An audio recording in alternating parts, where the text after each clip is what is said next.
con mucha propiedad, con mucho entusiasmo, con mucha motivación, y así deben ser nuestros dirigentes.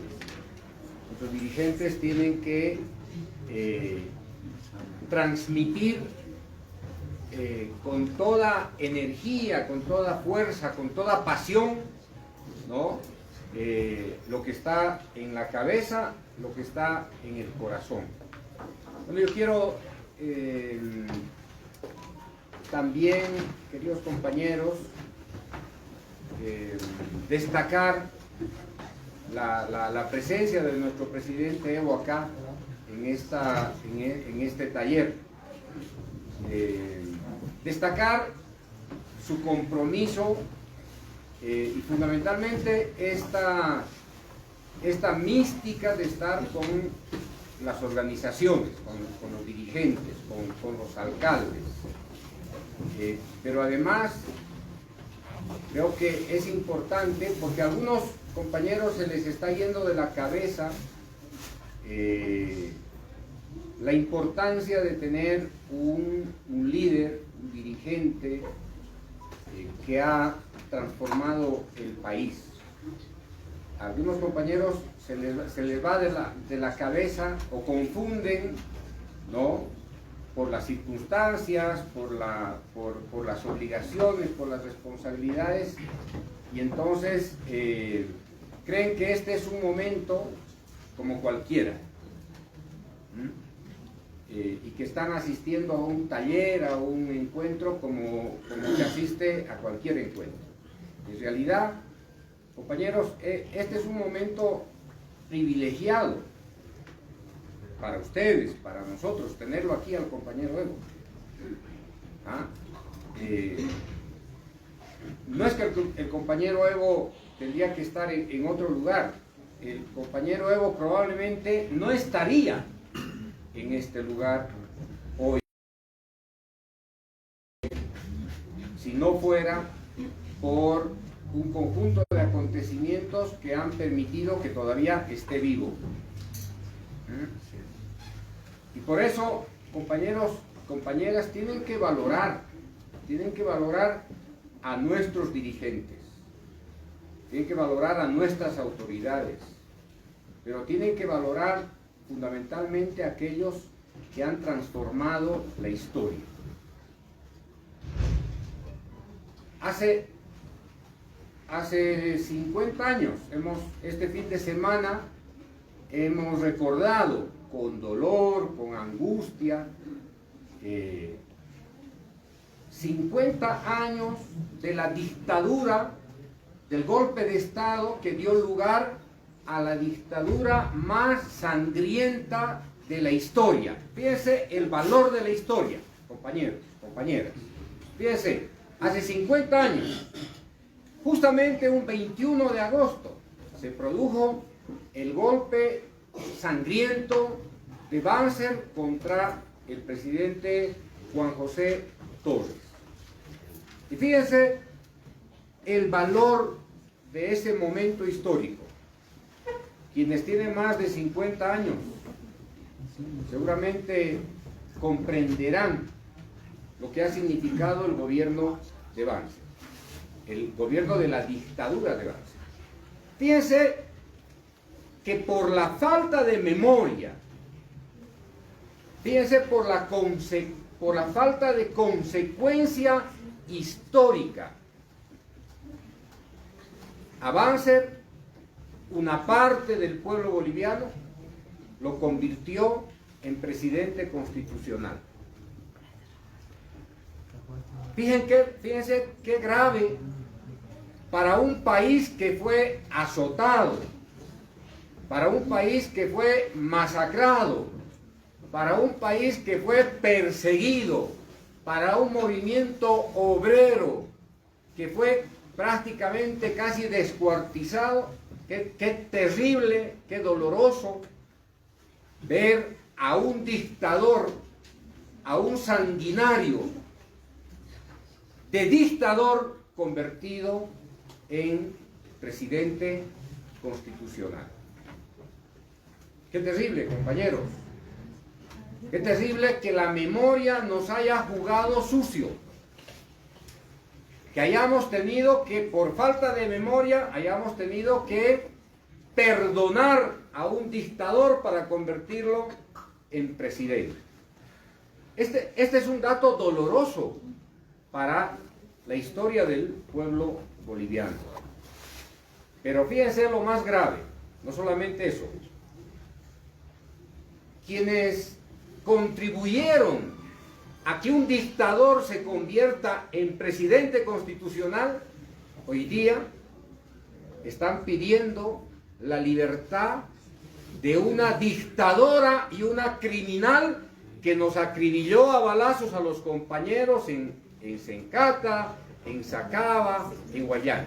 Fíjense que esos mismos personajes que lo convirtieron a un dictador en presidente demócrata, hoy día quieren la libertad de una dictadora, de una criminal, que no tuvo contemplación, que no tuvo piedad para firmar el decreto para que las Fuerzas Armadas estén inmunes frente a la masacre. Y estos personajes siniestros que están pidiendo la libertad, que se defienda en libertad a la dictadora, que no solamente masacró al pueblo boliviano, que no solamente se robó la plata, que no solamente nos condenó a la muerte a decenas y a centenares y a miles de bolivianos, fíjense que no tuvieron piedad. Carlos Mesa, Luis Fernando Camacho, Tuto Quiroga, Jaime Paz Zamora, Doria Medina. Estos personajes siniestros que convirtieron a un dictador en presidente demócrata, hoy día quieren liberar de responsabilidades a una dictadora y a una criminal. Por eso, compañeros, si nosotros no aprendemos la historia, si nosotros no trabajamos en la cabeza la historia, estamos condenados a que esta derecha se perpetúe para darnos lecciones de democracia o para decirnos en qué consiste la justicia. Y por lo tanto, para seguir masacrando al pueblo, para seguir robándose la plata del pueblo y para seguir impune. Banzer fue impune durante 50 años. Hasta que se murió nadie lo condenó, nadie lo juzgó, todo lo contrario, compañeros. Recibió los beneficios del Estado, recibió el reconocimiento político, se convirtió en una fuerza política, dirigió este país y volvió a hacer lo mismo que hizo hace 40 o 50 años. Entregó el país como presidente constitucional, como dictador, hizo que el país fuera gobernado por fuerzas extranjeras. Como dictador, Banzer lo que hizo fue perseguir, masacrar, mandar a asesinar. Como dictador, Banzer lo que hizo fue reprimir al movimiento campesino, al movimiento indígena, al movimiento obrero. Y de presidente constitucional hizo lo propio. Fíjense qué grave. Hizo lo propio. Con el Plan Dignidad del 97 al 2001, continuado por el sicario de la CIA, por Tuto Quiroga, los persiguió. Compañeros, ¿recuerdan que Guillermo Fortún intentó ingresar a los yungas con los militares para ir a masacrarlos? Y en el Chapare, Banzer lo que hizo fue masacrar a nuestros compañeros cocaleros. El Plan Dignidad que planteaba Coca Cero, la desaparición prácticamente del movimiento cocalero, compañeros. Así que Banzer, así como se propuso hacer desaparecer a los dirigentes sindicales en la década del 70, en la década de los 90 intentó hacer desaparecer a los dirigentes cocaleros. del movimiento indígena, del movimiento sindical. Y una parte del pueblo de Bolivia le perdonó los crímenes de la dictadura. Como hoy día los Mesa, los Camacho, los Tuto Quiroga, los Doria Medina, los Jaime Paz Zamora, hoy día quieren convertir una dictadora en una inocente.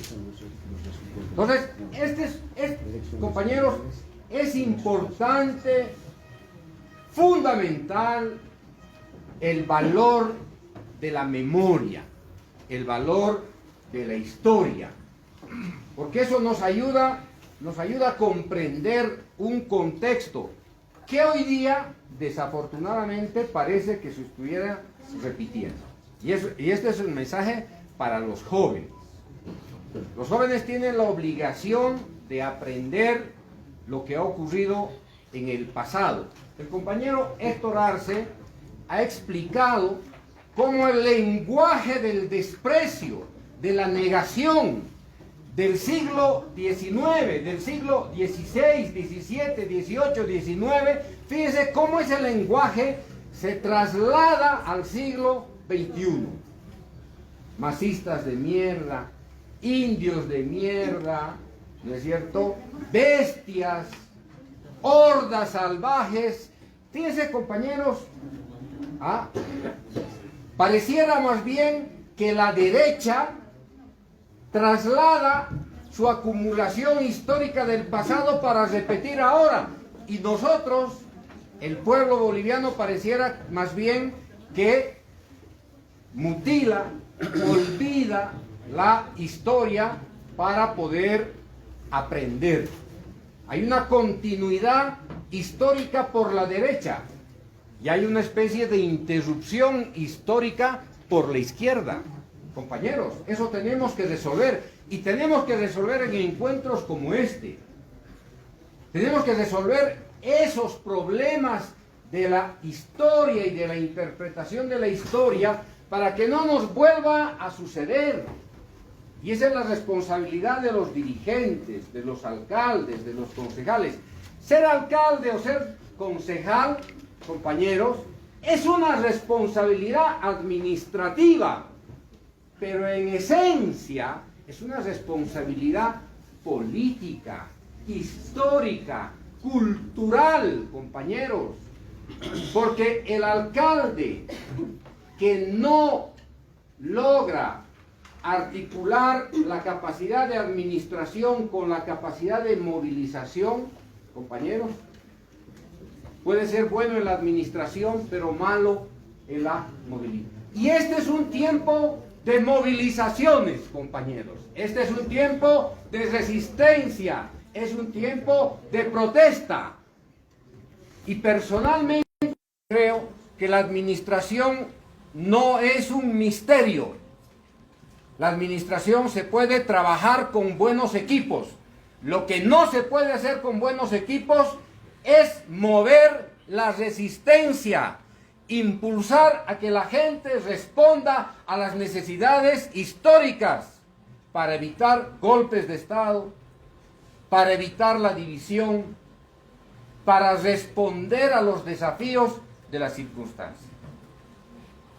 Compañeros, a los alcaldes los van a juzgar por la administración. Sí, los van a juzgar. La Contraloría, los compañeros, las compañeras les juzgarán por la administración. Lo que no les van a perdonar es que no hayan sido capaces de mover a las bases para responder a un desafío político. Eso no se les va a perdonar, compañeros. Y eso nos ocurrió el año 2019. Nos movimos lento. Estábamos desarticulados.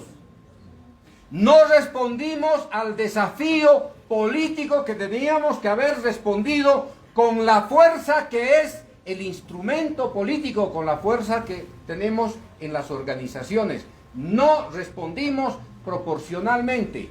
Y tenemos que ser autocríticos, porque algunos compañeros dirigentes nacionales, regionales, compañeros, se burocratizaron, se acostumbraron a la cuestión administrativa y descuidaron la cuestión ideológica, política y la movilización para responder a un proceso histórico único en nuestro país.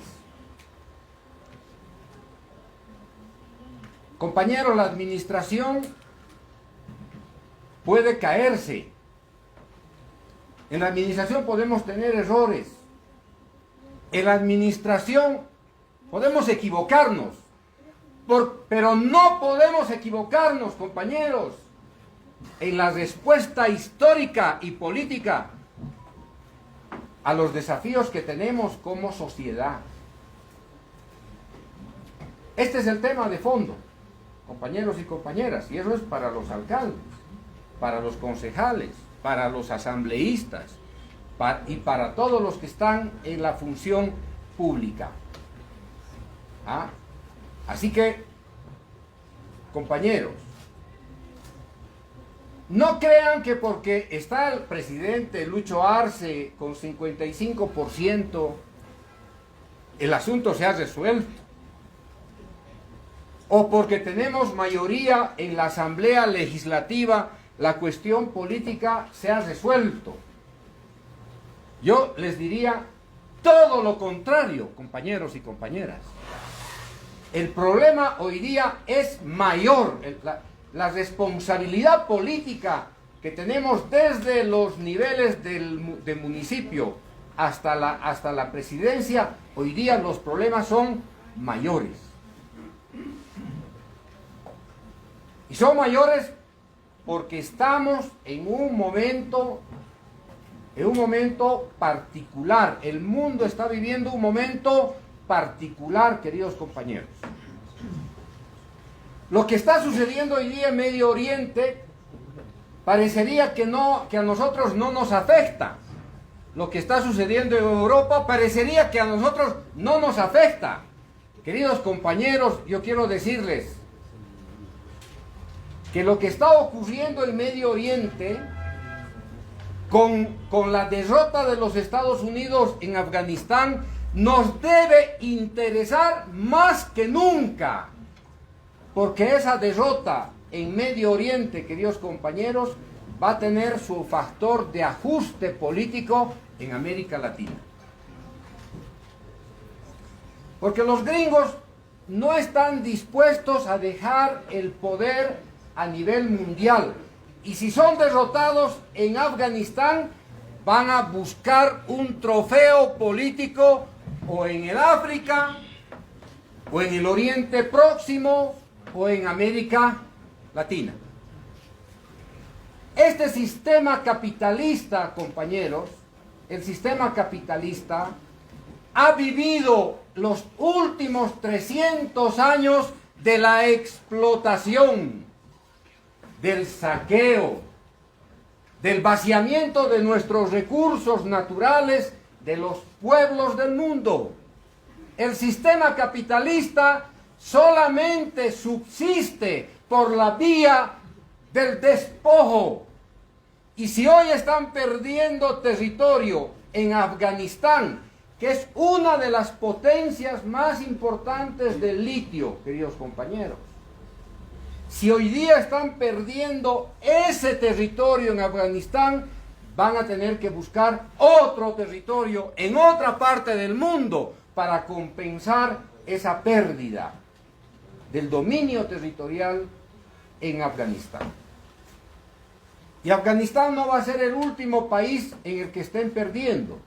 El próximo país seguramente del que van a salir las tropas de Estados Unidos va a ser de Irak. Seguramente después van a tener que retirar sus tropas de Siria, van a tener que retirar sus tropas de Libia, van a tener que replegarse de su guerra con Yemen, van a tener que replegarse, van a tener que replegar sus tropas de la frontera con Pakistán. Compañeros, el sistema capitalista es un sistema global y lo que ocurre, la crisis que ocurre en el África nos afecta como la crisis que hay en América Latina, le afecta al sistema capitalista en otros lugares. Por eso, insisto, en una mirada, hay que mirar más allá de lo que está ocurriendo en nuestra comunidad, más allá de lo que ocurre en el municipio, más allá de lo que ocurre en la gobernación o lo que ocurre en el país. No hay un fenómeno independiente cuando el capitalismo se ha globalizado. Por lo tanto, lo que le ocurre, la crisis que le ocurre, la crisis militar de Afganistán, nos va a afectar, queridos compañeros. Y este es un tema que hay que tomar muy en cuenta. Fíjense, Estados Unidos, esta es la primera guerra imperial más larga de los Estados Unidos. 20 años de guerra en Afganistán. 20 años, compañeros. Ahorita les voy a decir los costos de esa guerra. 20 años. La primera guerra perdida del siglo XXI. La última guerra perdida de Estados Unidos fue en Vietnam, en 1975. ¿Qué ocurrió cuando Estados Unidos perdió la guerra en Vietnam? ¿Dónde ajustaron las clavijas los norteamericanos? ¿Dónde? Aquí, en América Latina, queridos compañeros. En América Latina, recuerden, desde la década de los 60, que empezó la guerra de Vietnam, y la década de los 70, que terminó la guerra de Vietnam con Estados Unidos derrotado. La crisis de Vietnam se ajustó sobre las espaldas de América Latina. Y en América Latina, la década del 60 y la década del 70, fueron golpes de Estado contra gobiernos militares, nacionalistas o contra gobiernos progresistas. Fíjense, mientras Estados Unidos estaba en plena guerra con Vietnam, aquí en América Latina, Estados Unidos estaba provocando golpes de Estado. Y cuando pierde Vietnam en el 75, lo que hace Estados Unidos es ajustar aún más su dominio sobre América Latina. Ya estaban perdidos los gringos desde principios de la década del 70. Y desde la década del 70, desde principios de la década del 70, en América Latina, la lucha contra el comunismo se intensifica. Y es ahí donde Banzer da su golpe en 1971. Derrotan a Pinochet en 1973. En Argentina se instala la dictadura en 1976. Y cae Velasco Alvarado en la misma década, en 1975. Fíjense que no es independiente, compañeros. Fíjense que este sistema capitalista no opera en un solo país, en una sola región, opera globalmente. Por eso es que ahora tenemos que estar más prevenidos que nunca por esta crisis. No solamente por la crisis militar en Afganistán, sino en general por la crisis capitalista, compañeros. Hoy día el sistema capitalista global está en crisis por varias razones. Primero, compañeros, los capitalistas ya no tienen hoy día las mismas tasas de ganancia que tenían hace 10 años. Pero aún peor, el sistema capitalista hoy día está experimentando una mayor crisis en una parte del sistema por la pandemia del coronavirus. Tenemos una crisis capitalista que hoy día se está expresando en un cambio acelerado del clima. Tenemos hoy día efectos climáticos brutales, compañeros, brutales. Hace una semana en una isla de Italia, no sé si es Cerdeña, Sicilia, no sé, la temperatura ha batido el récord de toda la historia de esa región. 48, 50 grados en una región que normalmente está acostumbrada a vivir entre los 35 y 40 grados. 48 grados, compañeros. Ya esos sicilianos han debido ser sicilianos al espiedo, como pollos al espiedo, ¿no? Hace un mes, una ola de calor en la costa occidental de Canadá y de Estados Unidos. Cientos de muertos. Hemos visto inundaciones en el centro europeo, en Alemania, parte de Francia. Hoy día estamos viendo unos incendios que nunca antes se habían visto y hasta hoy día no están logrando controlar los incendios.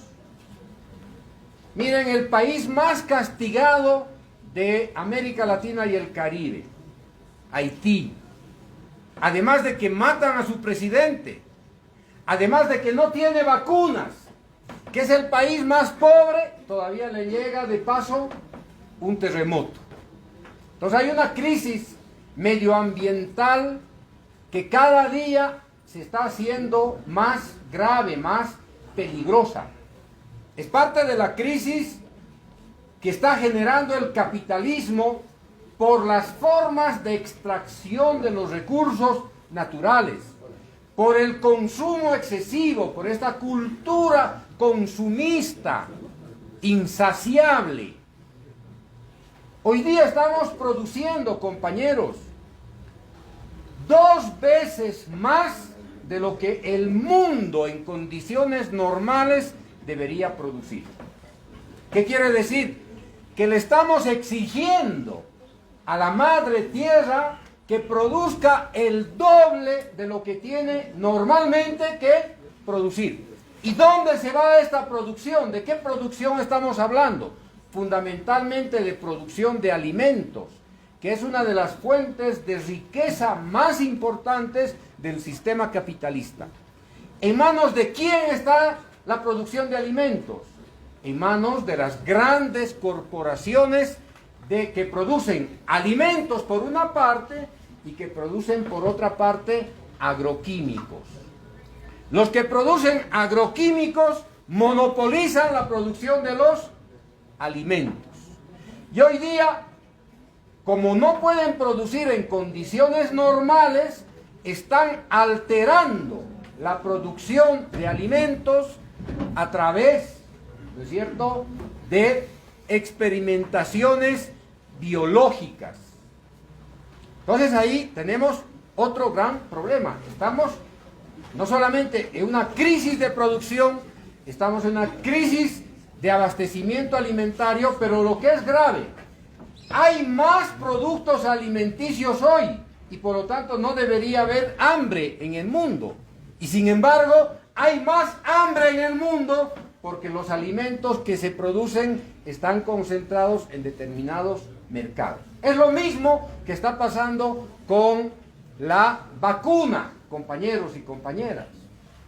Hoy día hay tal cantidad de vacunas que están produciendo 7 grandes corporaciones farmacéuticas en el mundo y sin embargo tenemos 1/3 de la humanidad sin vacunas.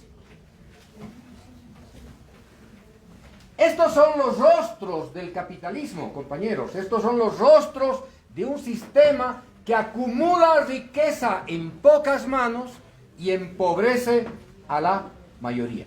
Nosotros no nos estamos salvando, no nos vamos a salvar de este fenómeno, compañeros, de la sobreacumulación de producción.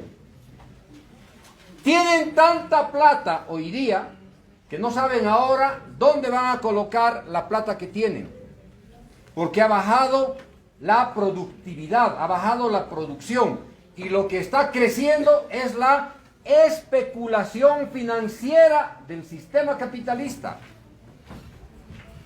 Y entonces, acá tenemos otro problema. El problema es que en pocas manos hay demasiada cantidad de dinero, y en gran parte de la humanidad lo que hace falta es dinero para la producción. Estos desequilibrios, compañeros, nos están conduciendo a una grave crisis en la humanidad.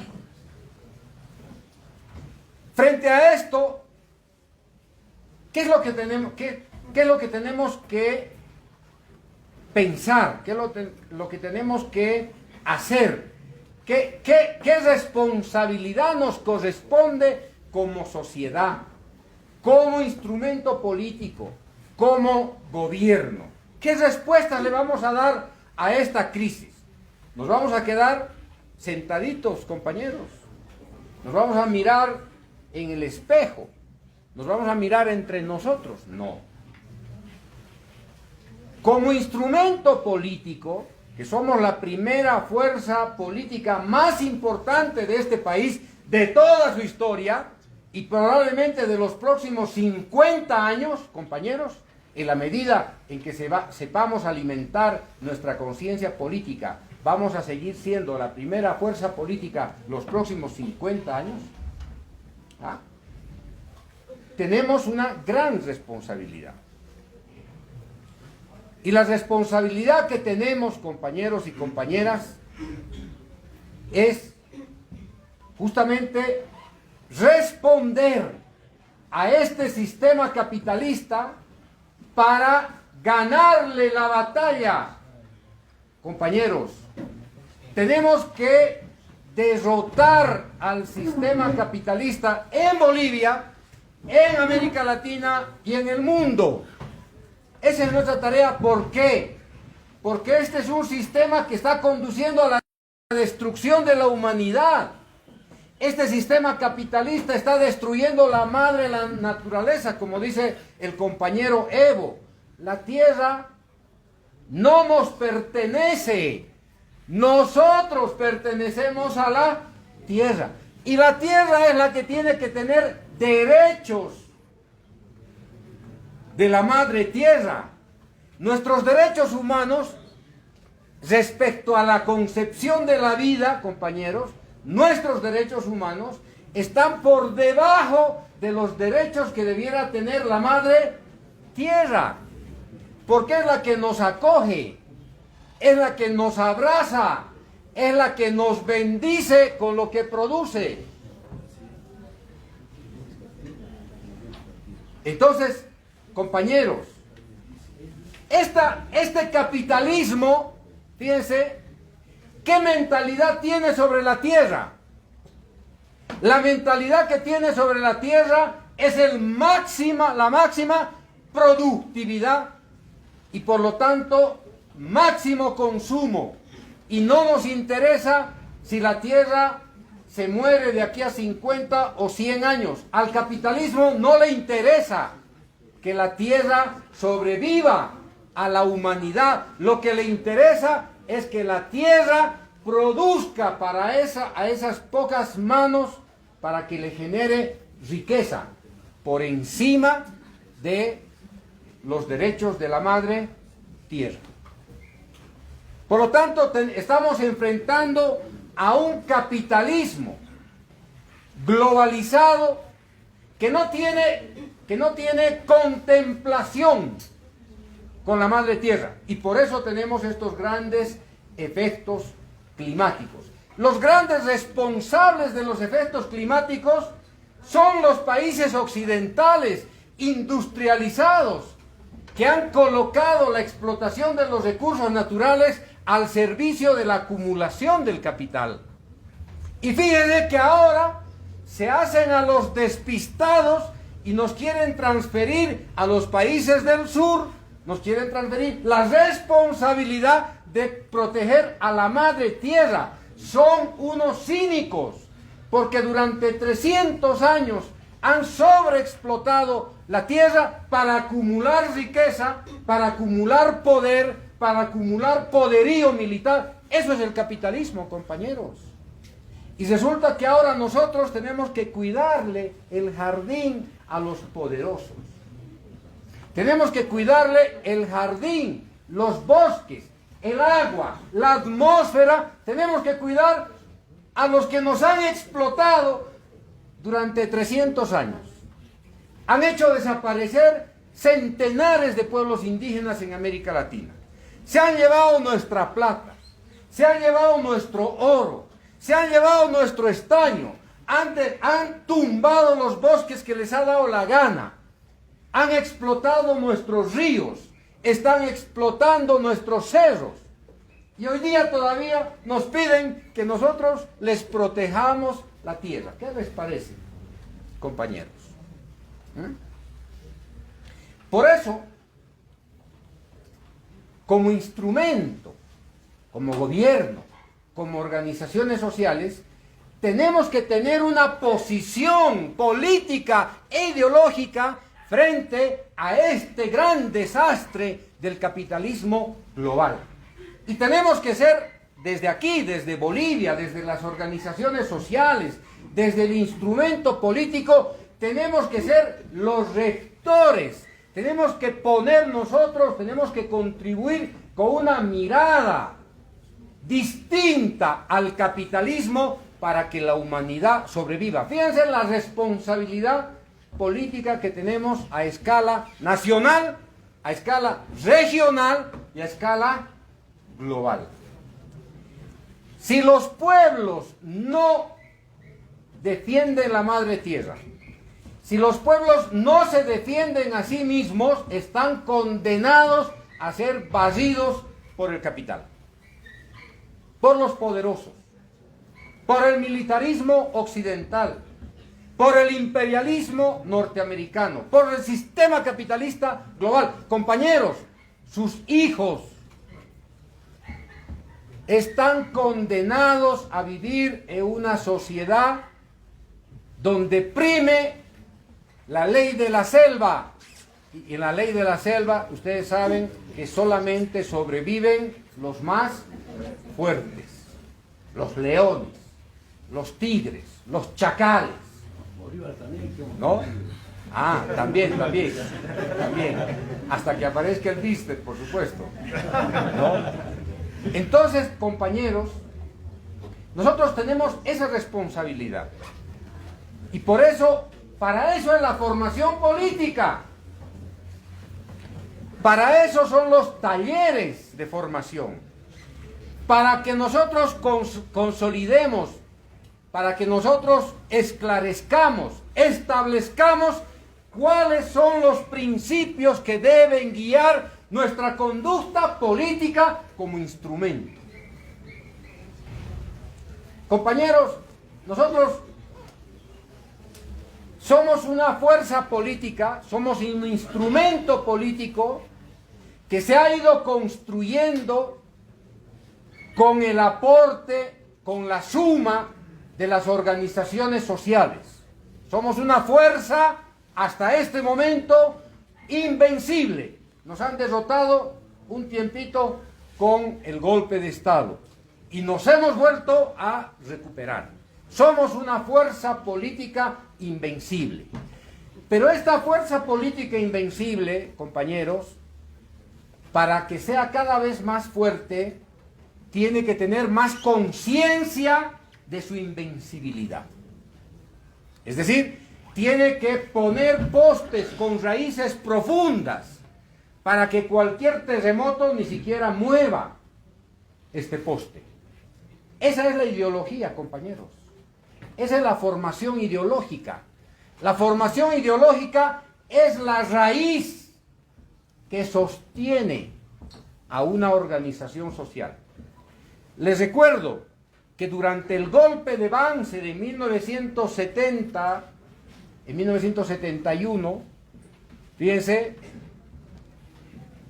el 71 se creó la Asamblea Popular Y en la Asamblea Popular, que fue como nuestra Asamblea Constituyente del año 2006-2007, en esa Asamblea Popular, compañeros, que estaba ocupada por fuerzas políticas de izquierda, en esa Asamblea Popular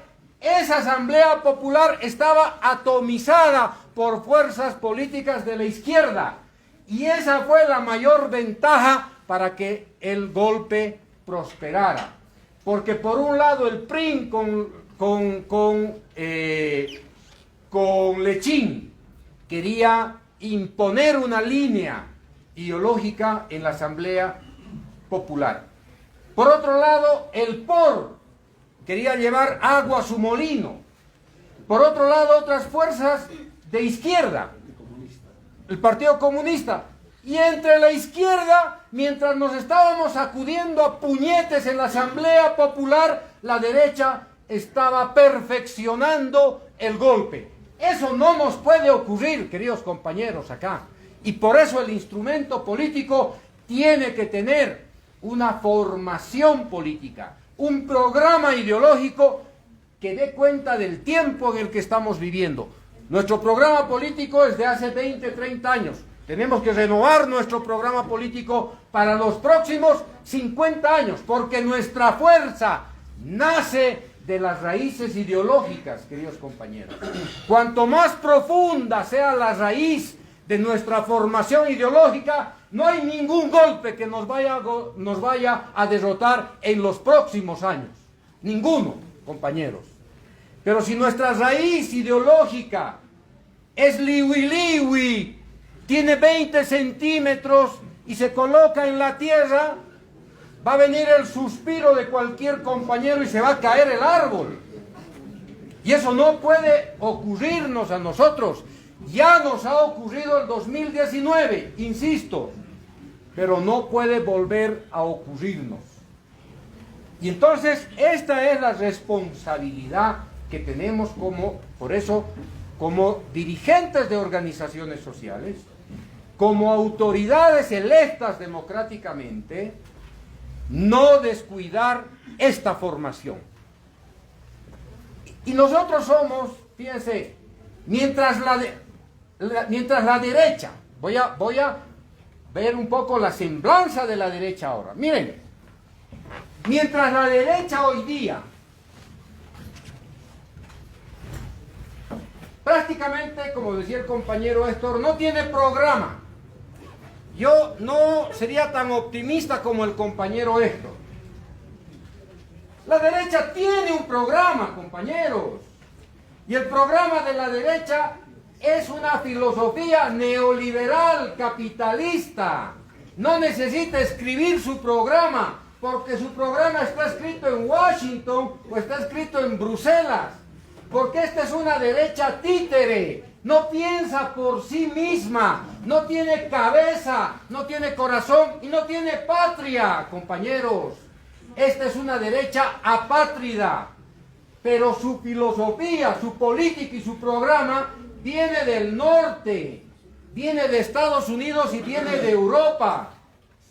Ese es su programa, y el programa que tiene es un programa que responde al capitalismo global, al sistema capitalista global.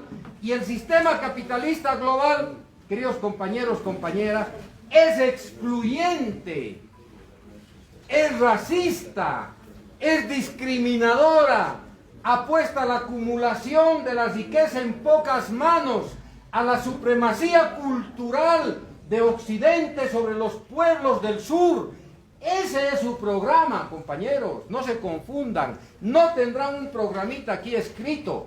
A algunos se le va a ocurrir un programa de la derecha acá, pero si nosotros leemos el programa de la derecha, es un programa que coincide con los principios rectores del sistema capitalista global. ¿Cuáles son? Libre mercado,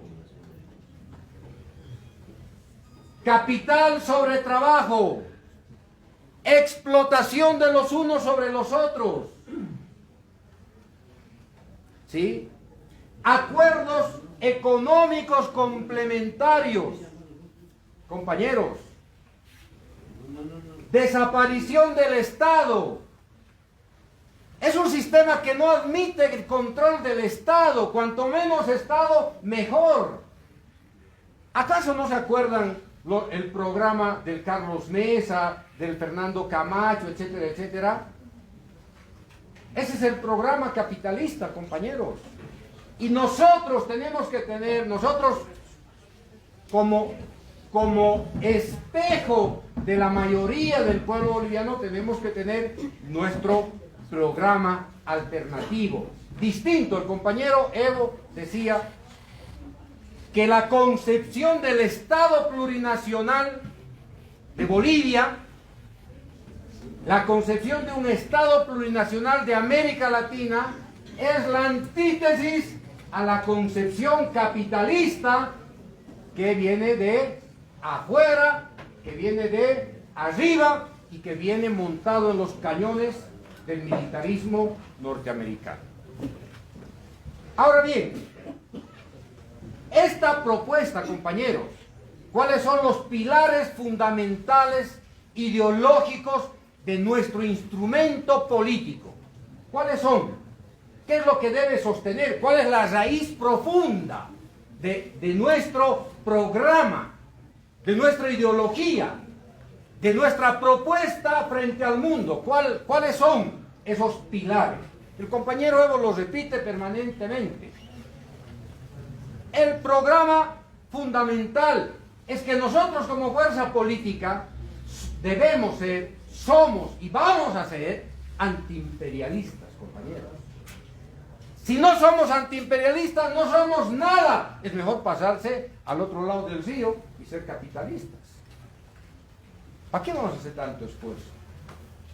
Es mejor arriar la bandera, capitular y dejar que el capitalismo haga lo que tiene que hacer. Destruir la madre tierra, concentrar la riqueza, hacer la guerra a los pueblos rebeldes, y entonces nos alineamos con el capitalismo. Por definición, por principio, por memoria, por, compañeros, por consecuencia con la historia de la resistencia y de la rebelión de nuestros abuelos, desde Tupac Katari, Bartolina Sisa, desde Tupac Amaru, Zárate Vilca, etcétera, etcétera. A nosotros, por historia, por resistencia, por lucha, nos corresponde ser anti-imperialistas. Este es un elemento fundamental. No podemos explicar, compañeros, la realidad si no es desde la perspectiva del antiimperialismo. Porque si no, compañeros, inclusive la concepción de la producción de la hoja de coca, compañeros, se la estaríamos otorgando al sistema capitalista.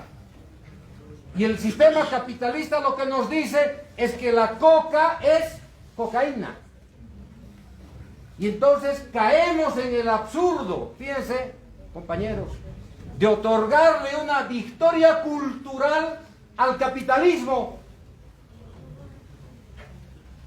cuando en esencia la producción de la hoja de coca tiene que ver no solamente con una cultura, ¿no es cierto?, sino que tiene que ver con la resistencia, tiene que ver con la memoria.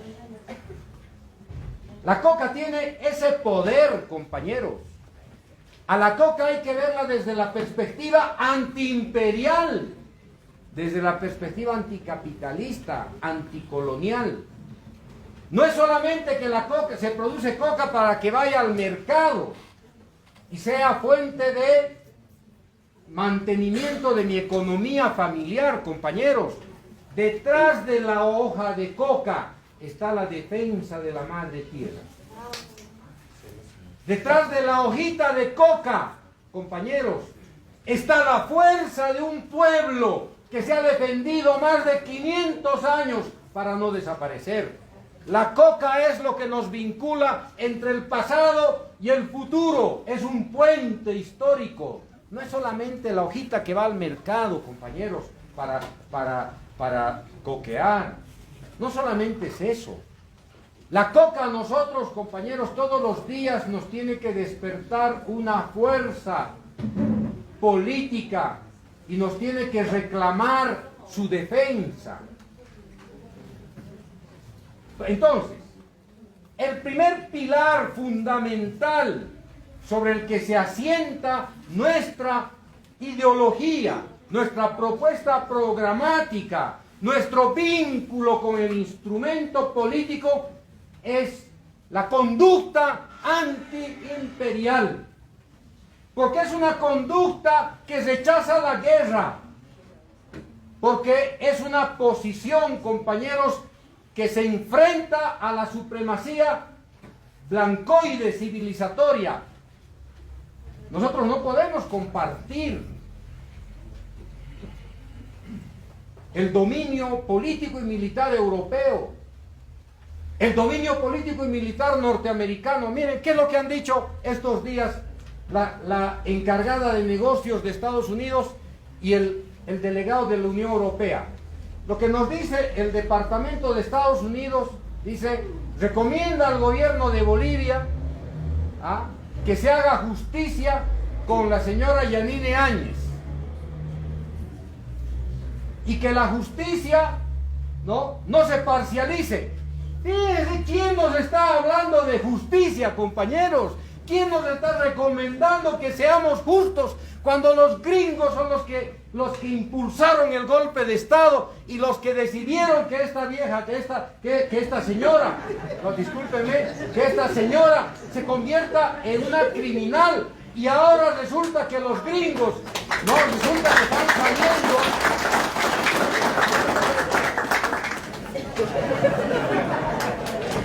Y entonces resulta que ahora los gringos, en nombre de que son el país más justo, más democrático, nos quieren venir a dar lecciones de justicia y de democracia. Los golpistas, los criminales, los asesinos que están en Washington, que durante 20 años han destruido al pueblo afgano, que promovieron el golpe militar de Banzer Suárez, que son los que contribuyeron al asesinato y al suicidio de Allende, los gringos que le ponen el dedo, que es lo mismo que ponerle el cuchillo o el fusil en la cabeza de un patriota, hoy día quieren venirnos a darnos lecciones de democracia y de justicia para decirnos lo que tenemos que hacer con esta señora criminal,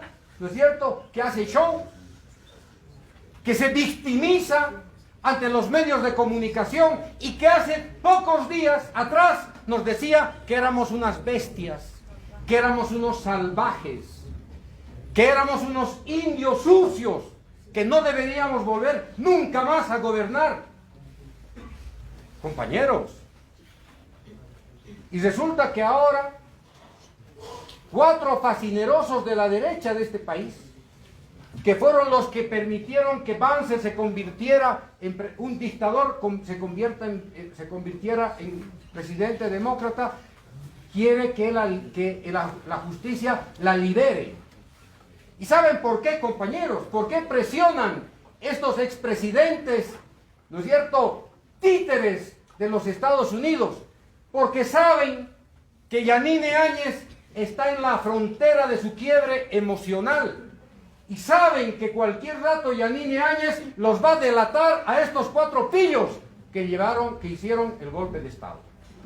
Y hoy día tienen terror, hoy día tienen miedo de que Yanine Áñez declare que Tuto Quiroga, Camacho, Mesa, Doria Medina y toda esta pandilla de delincuentes estuvieron comprometidos con el golpe de Estado. Quieren salvarla a Yanine Áñez para llevarla a su casita para que se enfríen sus ánimos, para que no declare lo que ocurrió durante el golpe. Y por eso le quieren sacar de la cárcel. No porque están defendiendo los derechos humanos de una mujer. ¿Y por qué no defendieron los derechos humanos de los que masacraron, compañeros? ¿Por qué no defendieron estos 4 pandilleros golpistas los derechos de los 37 compañeros que murieron masacrados? ¿Qué dijeron? ¿Dijeron una sola palabra? No.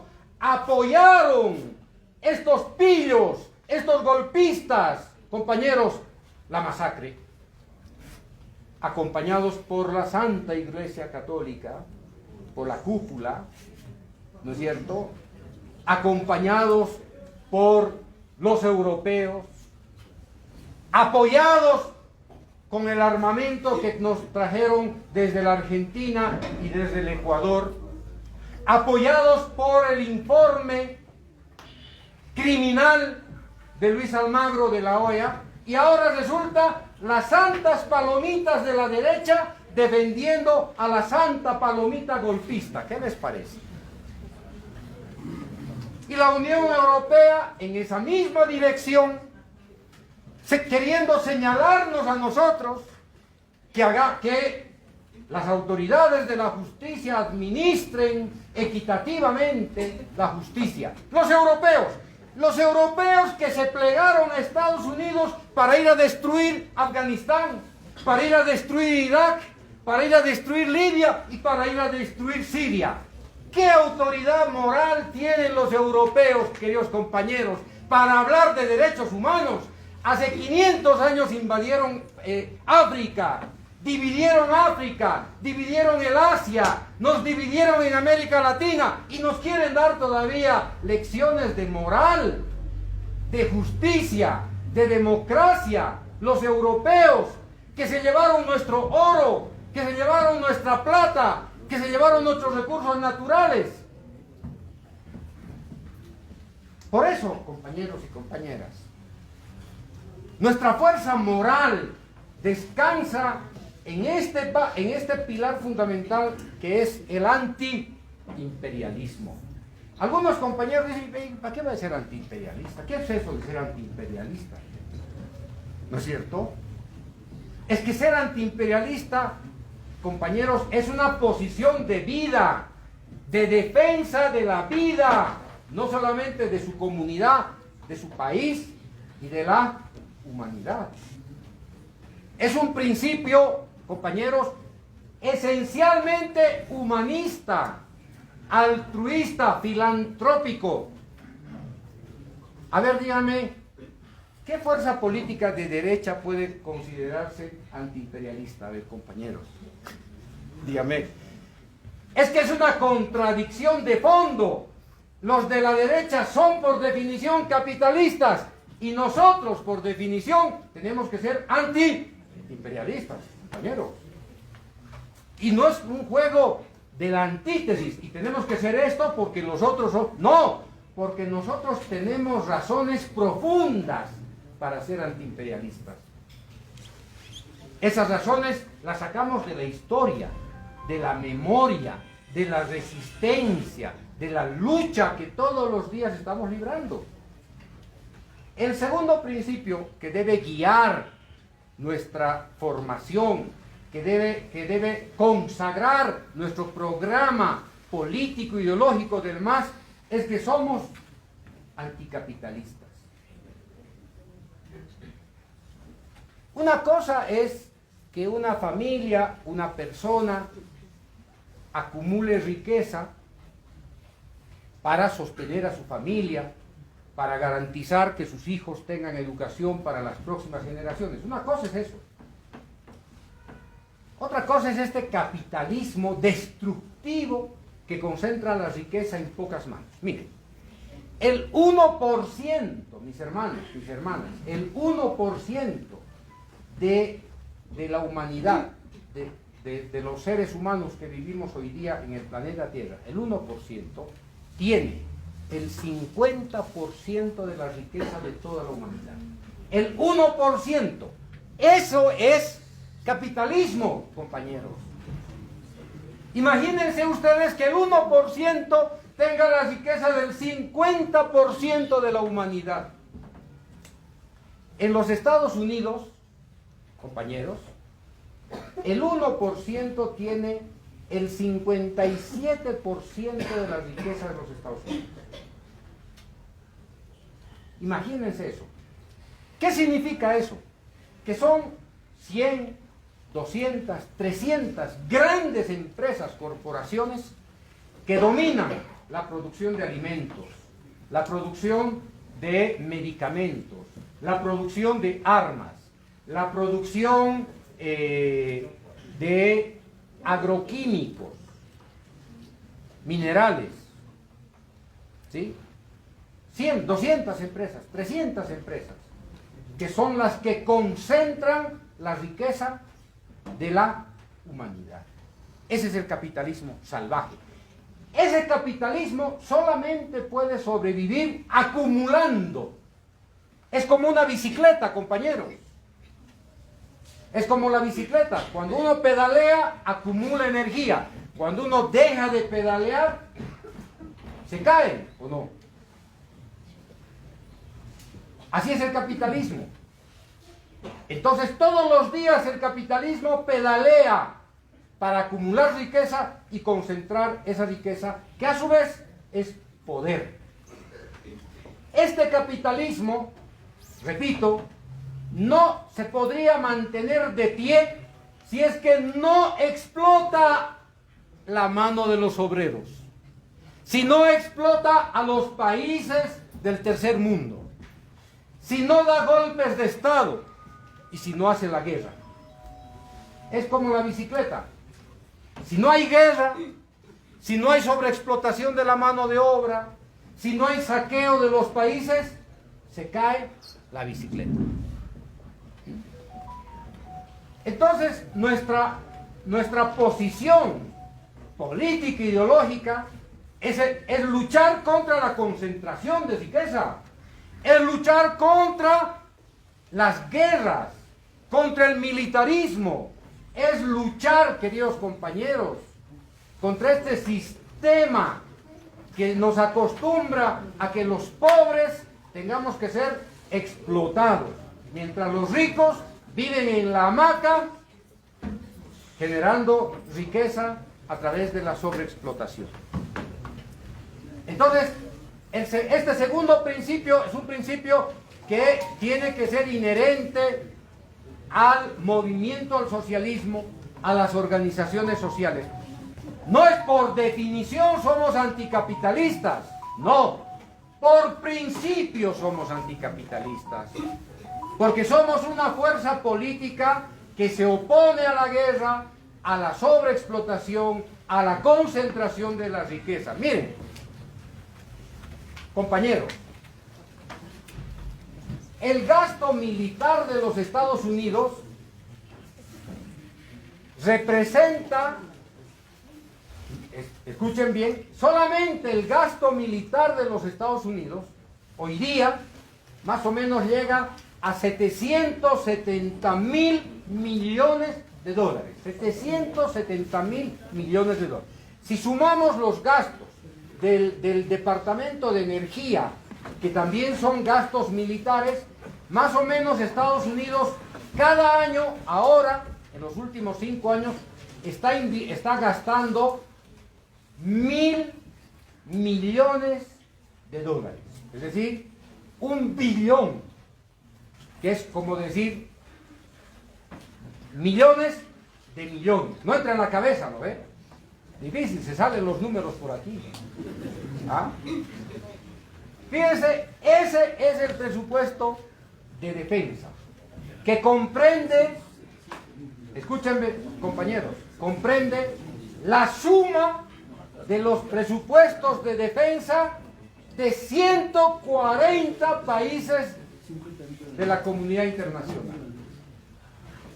¿Para qué tanta plata, compañeros? ¿Para qué? Afganistán, Irak, Libia, Siria. ¿Para qué?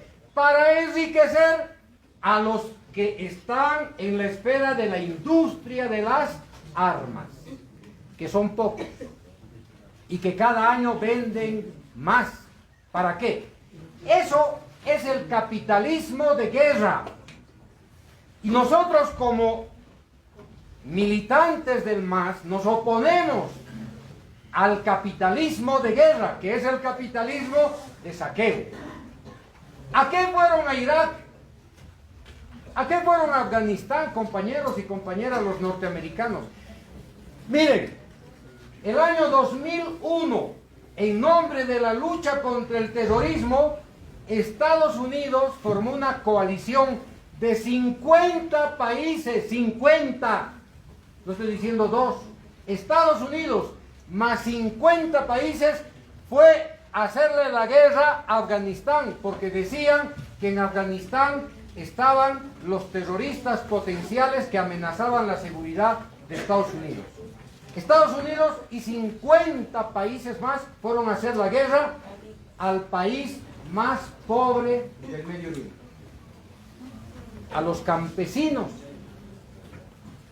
Imagínense, esos campesinos, esos desclasados de Afganistán, mujahidines, que vivían en las montañas, en las cuevas, que se movían ahí como pez en el agua. Imaginen ustedes, esa población semianalfabeta, pobre, sin educación, sin asistencia médica, la más pobre del Medio Oriente, es la que ha derrotado al imperio más poderoso del mundo. ¿Pero por qué? ¿Porque son terroristas, compañeros? Porque ese pueblo afgano no ha permitido que un imperio tome el destino de esta población, 37 millones de habitantes.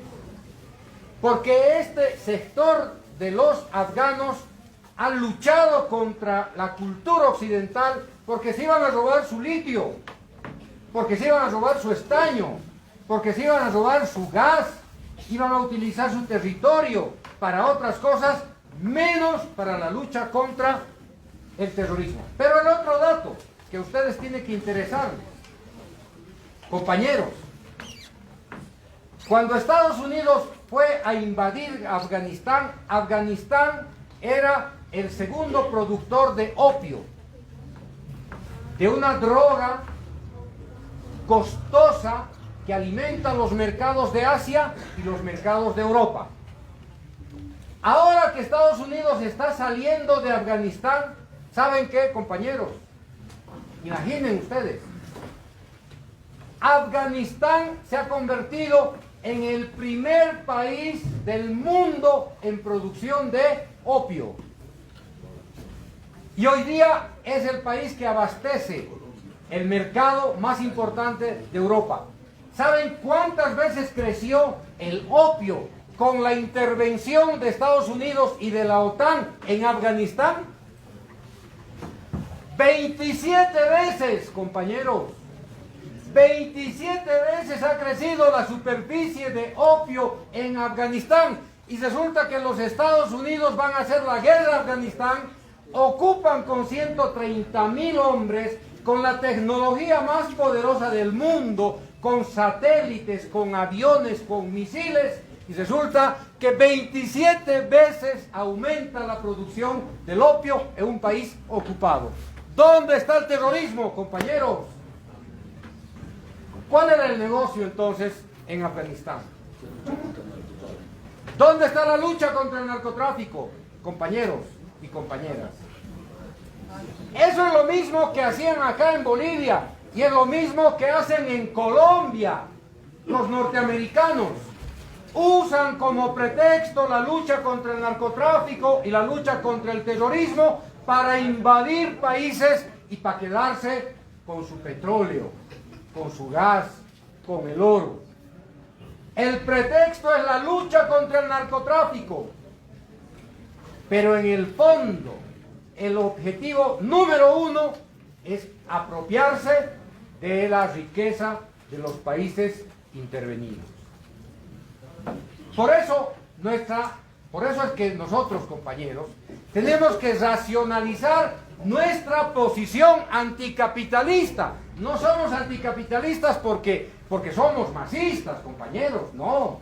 Porque estamos racionalizando, estamos entendiendo, interpretando lo que es el capitalismo. ¿Y a quién de nosotros, dígame, cuál de nosotros va a apoyar la guerra? ¿Cuál de nosotros va a apoyar esta impostura de la lucha contra las drogas? ¿Cuál de nosotros va a apoyar la ingente cantidad de recursos que se gastan en una guerra falsa? ¿Quién? Nadie. ¿Saben quiénes apoyan eso? La derecha. El Tuto Quiroga, el Carlos Mesa, el Dorian. Esos apoyan, por definición, apoyan, compañeros, el capitalismo de guerra.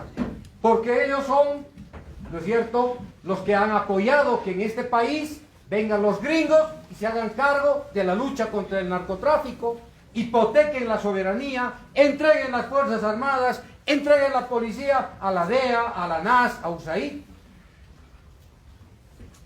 Y a cambio, ¿qué tiene el pueblo boliviano? Nada.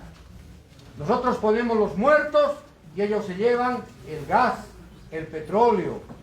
Se han querido llevar nuestro litio. Por eso somos profundamente anticapitalistas. Si somos anticoloniales, por lo que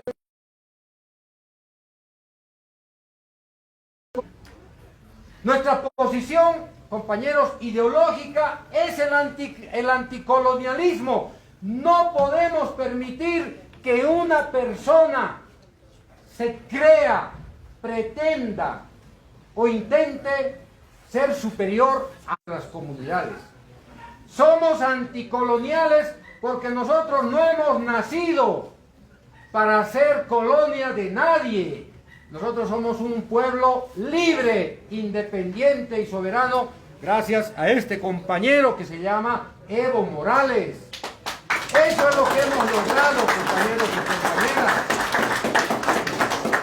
Cuando fuimos más independientes, cuando fuimos más libres, cuando fuimos más autónomos en nuestra historia, estos 14 años.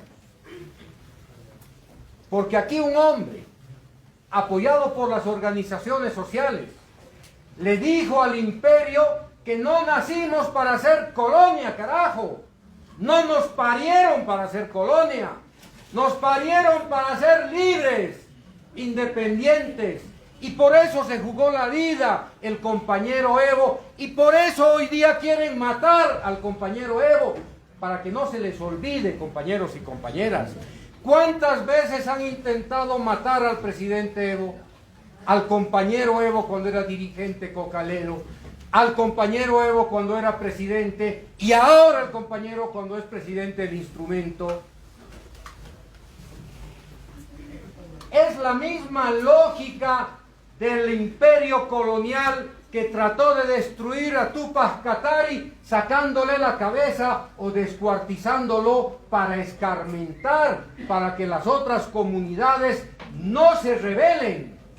Porque el imperio, compañeros, lo que hace es desaparecer a los rebeldes, matar a los rebeldes, porque lo que menos quiere es rebelión en su patio trasero. Porque si hay rebelión, no van a tener posibilidades de explotar, de saquear, de engañar, de mentir. Los rebeldes son los enemigos número uno de las colonias, de los centros metropolitanos.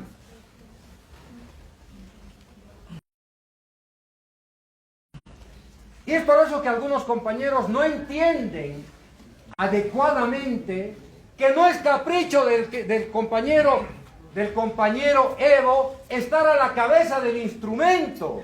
No es capricho del compañero estar a la cabeza de las 6 federaciones. No ha sido capricho del presidente Evo volver a postular el 2019, como algunos compañeros nuestros quieren hacer creer. No es que Evo caprichosamente quería seguir siendo presidente. El compañero Evo lo que estaba proponiendo era seguir teniendo un país, una patria libre, compañeros, porque era el único que se el único que se enfrentó al imperio norteamericano de cuerpo entero, sacrificó su vida, su familia, sacrificó todo para expulsar al embajador, para expulsar a USAID, para expulsar a la DEA. Compañeros, eso le valió que sea el enemigo número uno del imperio, y el imperio no le va a perdonar. Por eso hay que proteger al compañero Evo, ahora, mañana, pasado. La libertad no es un capricho, la independencia de un pueblo no es un capricho, compañeros. El querer ejercer el poder, como lo ha hecho el compañero Evo, no era un problema de capricho, era un problema de dignidad, entiéndanlo bien. Era un problema de soberanía. Era un problema, compañeros, de autonomía política. ¿Quién en América Latina ha ejercitado esta vocación para que su pueblo sea libre? Chávez, en Venezuela. Y a Chávez probablemente lo hayan asesinado, lo hayan envenenado, compañeros. Fíjense Lula, que también quiso independizar a su país.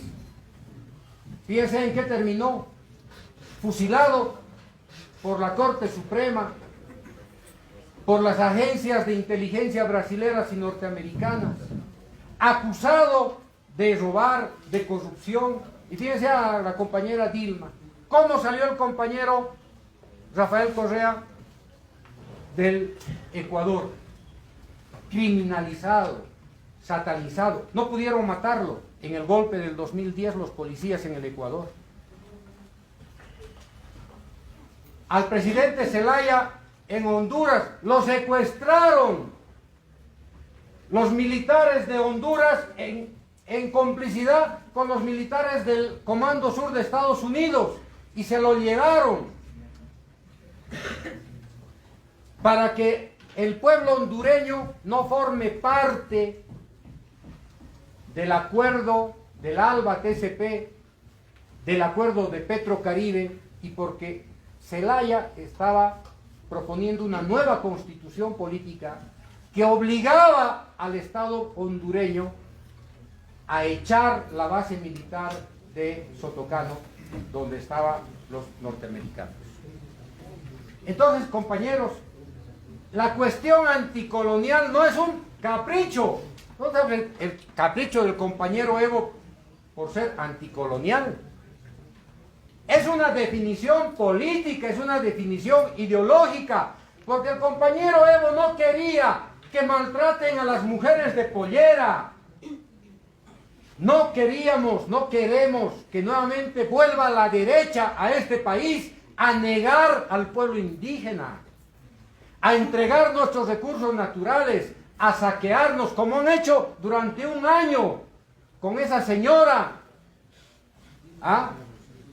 que fue títere de la embajada de los gringos o del Departamento de Estado. En un año, en menos de un año, han destruido la economía, han perseguido a los compañeros, han masacrado, se han robado la plata de este país, han entregado la política exterior a la embajada de los Estados Unidos, han hecho todo en menos de un año. Imagínense en 10 años. Compañeros, no se confundan. No se confundan. Una cosa es tener la concepción del poder político que tiene la derecha, y otra cosa es tener la concepción política que tiene el instrumento político del MAS. Para nosotros el poder es redistribución de riqueza. Para nosotros el poder es justicia, es igualdad. Compañeros, es integración, es desarrollo económico, es justicia para los más pobres, sin que seamos injustos contra los ricos.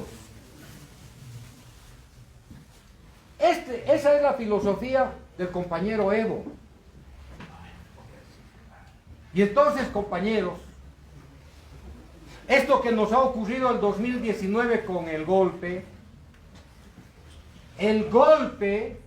compañeros, ojalá nos haya enseñado ojalá nos permita fortalecer más nuestra identidad política, nuestra fortaleza política, nuestra unidad política. ¿Sabe por qué?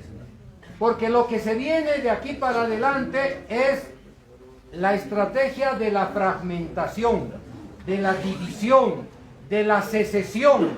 ¿De dónde ha venido el golpe de Estado del 2019? De Santa Cruz.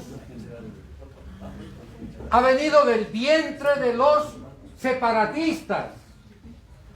Ese golpe ha venido del vientre, compañeros, de los Estados Unidos.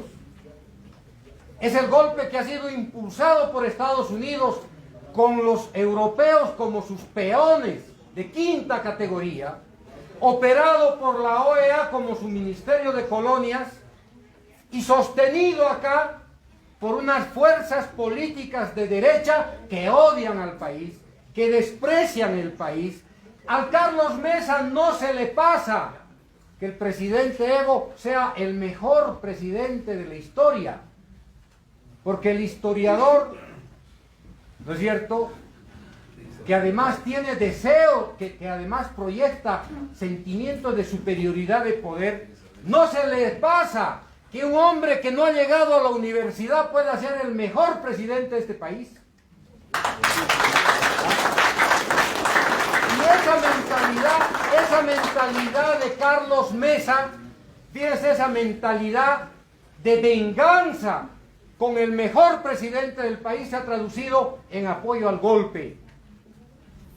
E indirectamente ha apoyado el intento de magnicidio del presidente Evo. Y eso lo podemos discutir con Carlos Mesa en el escenario que a él le dé la gana, de cara al pueblo, para demostrar que es cómplice del intento de magnicidio del compañero Evo. Y es cómplice de la dictadura y de los asesinatos en este país. Y es cómplice de la cleptocracia de este país, queridos compañeros y compañeras. Y por eso resulta extraño que hasta hoy no esté compareciendo ante la justicia y no esté entre rejas como Camacho, como Tuto Quiroga, ese peón servil que durante 30 años los Estados Unidos lo mantienen acá como agente de la CIA, encubierto como político. Como no pueden hacer con Carlos Sánchez Berzaín, no lo pueden traer acá para camuflarlo de político, porque ese no tiene ya pisada en Bolivia.